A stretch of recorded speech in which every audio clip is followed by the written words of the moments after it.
Hello students. आज की इस वीडियो में मैं आपको बताऊंगा हरियाणा बोर्ड क्लास 12 बायोलॉजी के सिलेबस के बारे में और क्वेश्चन पेपर डिज़ाइन। दो चीज़ें हैं आपकी बार जो कि बोर्ड ने हमको पहले ही अनाउंस करी हैं। एक है हमारा सिलेबस और दूसरा है क्वेश्चन पेपर डिज़ाइन।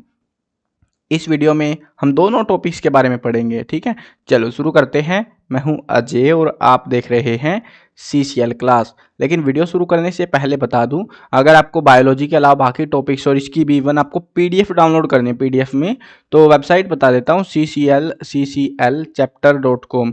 इस वेबसाइट के सिलेबस के सेक्शन में आपको जाना है और मेन्यू से मिल जाएगा, ऊपर 3 लाइनें से मिलेंगी, उसमें सिलेबस का खोल लेना, वहाँ पे आपको मिल जाएगा।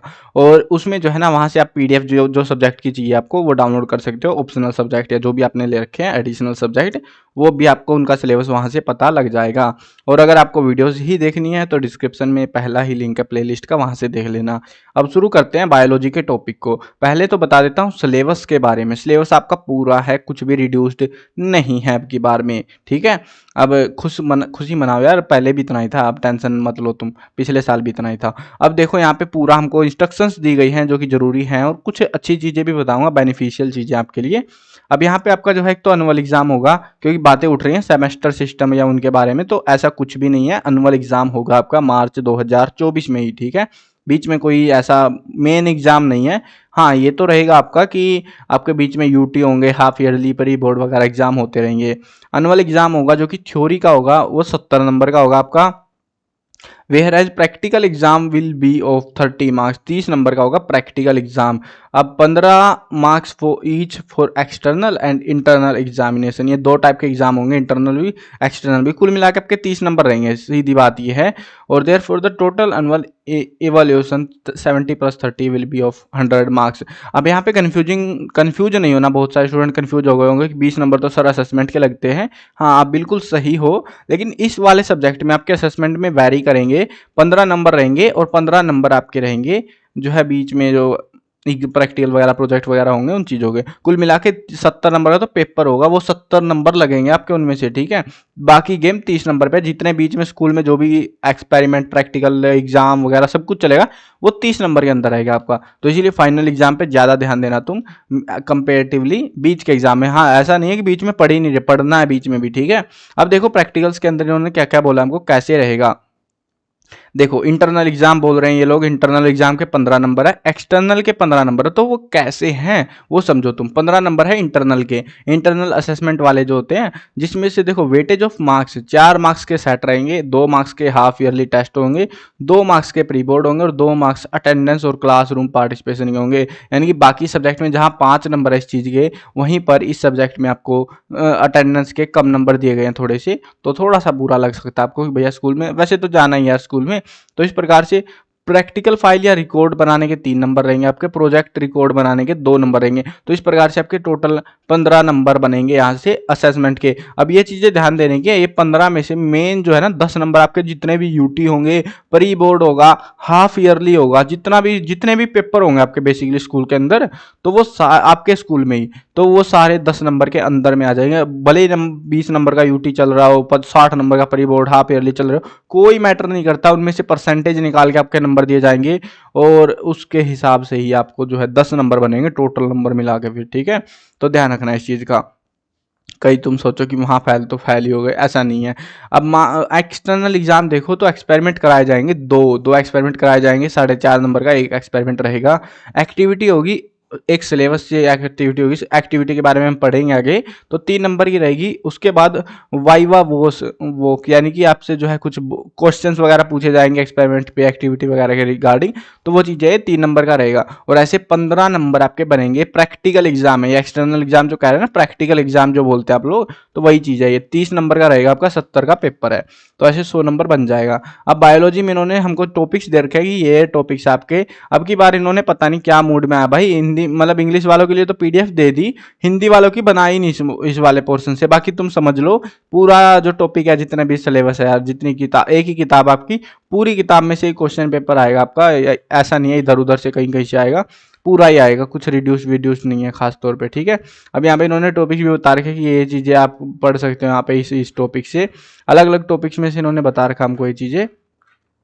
अब यहाँ पे यूनिट्स वगैरह डिस्ट्रीब्यूटेड है, हम आगे बढ़ते हैं। ये आप आराम से पढ़ लेना इनके बारे में, अगर पढ़ना भी हो तो, वैसे कुछ फर्क नहीं पड़ता, सारा ही है, ठीक है। आगे बढ़ते हैं, तो आगे बढ़ते चलो। प्रैक्टिकल में इन्होंने दे रखा है, देखो जो प्रैक्टिकल होगा, जो एक्सपेरिमेंट बोला है ना कि एक्सपेरिमेंट करके दिखाओ, तो कैसे एक्सपेरिमेंट आपसे कराए जाएंगे वो भी समझो तुम। तो लिस्ट ऑफ एक्सपेरिमेंट इन्होंने हमको दे दी है और इनके अंदर से ही हमसे एक्सपेरिमेंट कराया जाएगा, जो फॉर प्रैक्टिकल फाइल होगी, प्रैक्टिकल होगी आपकी, तो उसमें, ठीक है। कहीं आप सोचो 4.5 नंबर का एक एक्सपेरिमेंट रहेगा, ये 5 एक्सपेरिमेंट जो आपको तैयार करने हैं। एक है temporary mount to observe pollen germination, और study the plant population density by quadrat method, और plant population frequency by quadrat method, density भी निकालनी है, फ्रीक्वेंसी भी। और mount on onion root tip to study mitosis, isolate DNA from available plant material such as the spinach, green tea seeds, papaya, ऐसे कुछ plant वगैरह होंगे तो उनमें से आपको आइसोलेट डीएनए के बारे में कुछ करना रहेगा। तो ऐसे ही जो है आपको 5 जो एक्सपेरिमेंट है इनके अंदर से ही आपसे एक्सपेरिमेंट कराया जाएगा। ऐसा नहीं है कि मन मर्जी का कुछ भी बोल दिया भैया ये करके दिखा दे, वो नहीं चलेगा, इनमें से ही करवाया जाएगा आपसे, ठीक है। तो इनको अच्छे से प्रिपेयर कर लेना। उसके बाद में जो है study and observe the following sporting, तो इनके बारे में आप स्टडी कर सकते हो यहाँ पे और ऑब्जर्व कर सकते हो, इनमें से कुछ क्वेश्चन वगैरह पूछ सकते हैं वो, तो मर्जी आपकी, बाकी पढ़ लेना आराम से इनको। ऐसा नहीं है कि भाई एक बार में समझा दूंगा मैं, क्योंकि बहुत लंबी वीडियो बन जाती है यार फिर।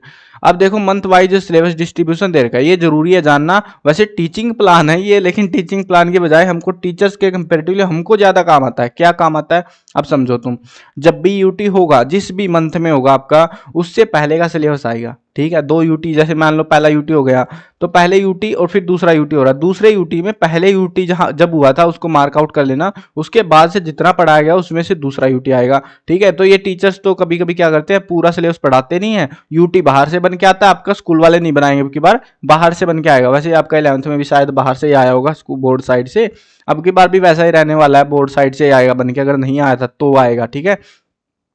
तो आपको ध्यान रखना है, जो टॉपिक्स हैं वो आपको पढ़ लेने हैं। अब चैप्टर के अप्रैल के अंदर देखोगे तो ये वाले टॉपिक्स आपको करने हैं, मई के अंदर तीसरा चैप्टर करना है, जून में पड़ जाएंगी गर्मियों की छुट्टियां, जो कि फिक्स है, पहले से ही फिक्स है, वो पढ़ेंगी, ठीक है। जुलाई के अंदर आपका ये 2 चैप्टर रहेंगे, अगस्त में 2 चैप्टर, सितंबर में 1 चैप्टर, और सितंबर में हाफ ईयरली एग्जाम भी होगा। देखो 2 यूटी जो होंगे ना, 1 यूटी तो अभी होगा जुलाई, या तो जुलाई में हो सकता है प्रोबेबली, तो या फिर हो सकता है मई में भी हो। अब के स्कूल वाले अनाउंस कर देंगे उस चीज़ के बारे में, अभी यहाँ पे अपडेटेड नहीं है चीज़ें, बट उसमें अनाउंस कर दिया जाएगा। अब देखो सितंबर का इन्होंने फिक्स बता रखा है, हाफ ईयरली एग्जाम होगा ही होगा तुम्हारा, तो ये पूरा ही पेपर हो जाए, ऐसा नहीं है कि आधा पूरा पेपर होगा, वो पूरा ही पेपर होगा आपका, और मतलब स्टैंडर्ड पेपर दिया जाएगा आपको बेसिकली, बस उसको साल के हाफ में लिया जाता है, हाफ सिलेबस के अकॉर्डिंग, ठीक है। और इसमें भी ज़्यादातर क्वेश्चन, ये चीज़ें ध्यान दो, अगर तुमको करना है अच्छे से प्रिपेयर, पी वाई क्यू जरूर कर लेना, पी वाई क्यू लास्ट में बताऊंगा इस चीज़ों के बारे में, तो P Y Q previous year questions, ठीक है, इनको कर लेना, हाफ ईयरली में बहुत हेल्प मिलेगी, लास्ट में डिस्कस करूंगा वीडियो के इसको, ठीक है।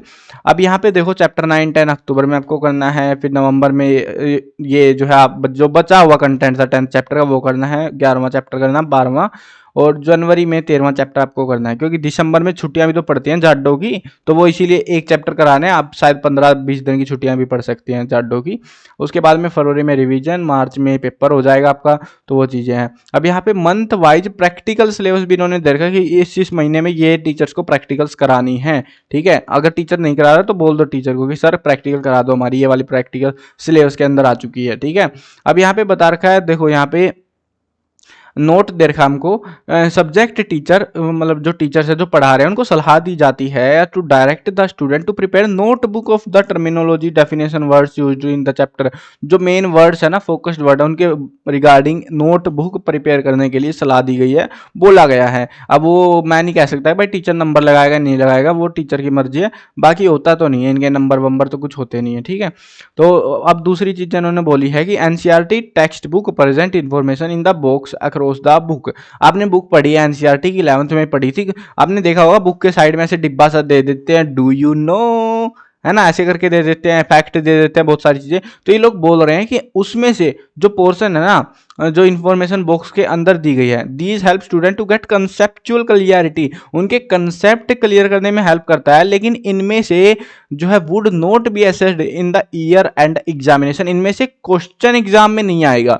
अब शौकिया पढ़ सकते हो आप, इंफॉर्मेशन गैदर करने के लिए पढ़ सकते हो, इन डिब्बों के अंदर से क्वेश्चन एग्जाम में नहीं आएगा। अब ये चीज आपको अजीब लग रही है कि मतलब बता ही क्यों रहे, हम तो वैसे भी नहीं पढ़ते थे इनको।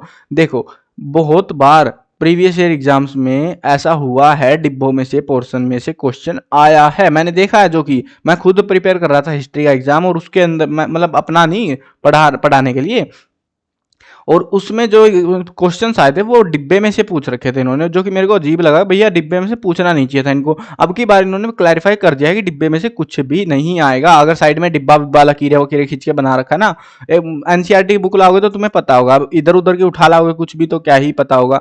बायोलॉजी की एक ही किताब आती है आपकी एनसीईआरटी की, वही लेके आनी है आपको, ठीक है। ज्यादा किताबें नहीं है, सिर्फ एक सिंगल किताब है, वो लेके आनी है। अब देखो question paper design, question paper design देख लो तुम क्या क्या आएगा। वैसे तो सबसे बेस्ट है previous year question paper download करके देख लो, सबसे बेस्ट, ठीक है। अब यहाँ पे ऑब्जेक्टिव क्वेश्चंस है जो कि 18 क्वेश्चन आएंगे आपके। ऑब्जेक्टिव का मतलब ये नहीं है कि एमसीक्यू आएंगे, नहीं नहीं नहीं, इस भ्रम में मत रहना। 14 एमसीक्यू आएंगे, 4 रीजन बेस्ड क्वेश्चन आएंगे आपके, ठीक है। मतलब कारण वगैरह पूछे जाएंगे सिंपल से, 1 लाइन सेंटेंस वाले आंसर होते हैं जिनके, और 7 क्वेश्चन आएंगे 2-2 नंबर के, जिनमें जो है इंटरनल चॉइस दी जाएगी 2 क्वेश्चन के बीच में। मतलब 7 क्वेश्चन में से 5 क्वेश्चन तो कंपलसरी रहेंगे, 2 क्वेश्चन में आपको चॉइस दी जाएगी। तो तभी मैं कह रहा हूँ प्रीवियस ईयर पेपर डाउनलोड करोगे ना, सेम वैसा सा ही पेपर आएगा, अलग नहीं आएगा कुछ, ठीक है। अब वैसे ही जो है यहाँ पे शॉर्ट आंसर टाइप में भी सेम है, 5 क्वेश्चन आएंगे, 2 में ऑप्शन दिए जाएंगे। केस स्टडी में 2 क्वेश्चन आएंगे, 4-4 नंबर के, 8 नंबर का रहेगा पोर्शन। इसमें से इंटरनल चॉइस ओनली इन 1, एक में दी जाएगी, एक में नहीं दी जाएगी। लॉन्ग आंसर टाइप में 3 आएंगे, और internal choice will be given all the question, तीनों क्वेश्चन में आपको ऑप्शन दिए जाएंगे। मतलब कुल मिला के आपका पेपर ईजी बनाने की बात है ये। अगर ऑप्शन ना भी दे तुमको तो फिर भी करना पड़ेगा, अब ऑप्शन है तो आप ईजी वाला क्वेश्चन अटेम्प्ट करोगे ना। तो इसीलिए अच्छे से प्रिपेयर करना, इतना ही था हमारा सिलेबस के अंदर। और ऐसे कुल मिला के आपके पोर्शन 70 नंबर का हो जाएगा, 35 क्वेश्चन आएंगे, ठीक है। अब प्रिपरेशन की बता देता हूँ। प्रिपरेशन करने के लिए तुमको क्या क्या करना पड़ेगा। सबसे मेन चीज है आपको स्टडी करनी है, जो कि रेगुलर करनी रहती है। कम से कम घर में 2 घंटे तो आपको पढ़ लेना है आराम से, सारे सब्जेक्ट मिला के 2 घंटे। मैं ये नहीं कह रहा एक सब्जेक्ट को 2-2 घंटे, टीचर तो ये भी बोलते हैं हमने अपने टाइम में 16 घंटे पढ़ा है, 20 घंटे पढ़ा है। ऐसा कुछ नहीं है, देखो पढ़ा होगा उन्होंने, बट फोकस से के साथ अगर तुम पढ़ते हो, रेगुलर की बात होती है, डिसिप्लिन की बात होती है ये। अगर तुम डिसिप्लिन्ड होके सिर्फ 2 घंटे पढ़ रहे हो ना साल में, पूरा साल स्कूल के अलावा, उसमें 2 घंटे में आप स्कूल का होमवर्क कर रहे हो, वो भी इंक्लूड कर लो बेशक से तुम, बट 2 घंटे तो कम से कम देने हैं तुमको स्कूल के बाद में, ठीक है। और स्कूल में ऐसा नहीं है कि टाइम पास करते फिर रहे हो, स्कूल में भी आपको थोड़ा ठीक ठाक पढ़ लेना है।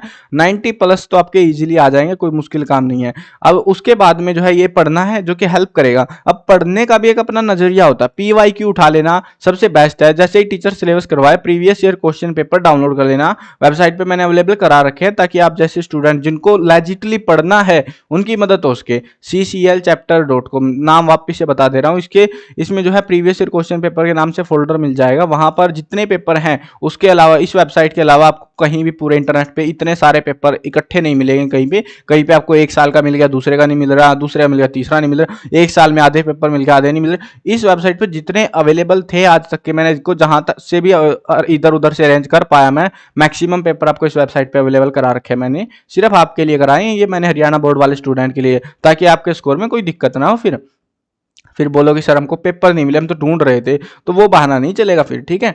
तो आपको करना क्या है, PYQ डाउनलोड कर लेने हैं, और उसमें जैसे आपका सिलेबस हुआ, 1 मंथ का सिलेबस होता है पार्टिकुलरली, मान लो 1 चैप्टर हो गया, 2 चैप्टर हो गए, उसके बाद में आपको क्या करना है, उस पेपर में से जो जो क्वेश्चन उस चैप्टर के रिगार्डिंग आए, क्योंकि आपने पढ़ा है तो आपको समझ आ जाएगा कि ये वाला क्वेश्चन मेरे चैप्टर से था, है ना, आ जाएगा समझ में। तो उसके बाद में आपको वो क्वेश्चंस तैयार कर लेने हैं, अच्छे से तैयार करने हैं वो वाले तो, और उसके साथ में अगर हो सके तो उनसे रिलेटेड टॉपिक्स भी कर लेना, वो बेटर रहेगा। बट इतना टाइम नहीं लगता, देखो महीना बहुत बड़ा होता है, आप हर रोज का 1-1 क्वेश्चन करोगे तब भी हो जाएगा, इतना ईजी होते हैं, ज्यादा क्वेश्चन नहीं होते। और PYQ का मैंने देखा लगभग 70% जो है ना सिलेबस इसी PYQ में से ही बनता है। आपका नया जो पेपर आएगा ना 24 का मार्च 2024 में, तो लगभग 70% पेपर ऑन एन एवरेज की बात कर रहा हूँ, कभी कभी 90 आया, कभी कभी 60 आ जाता है।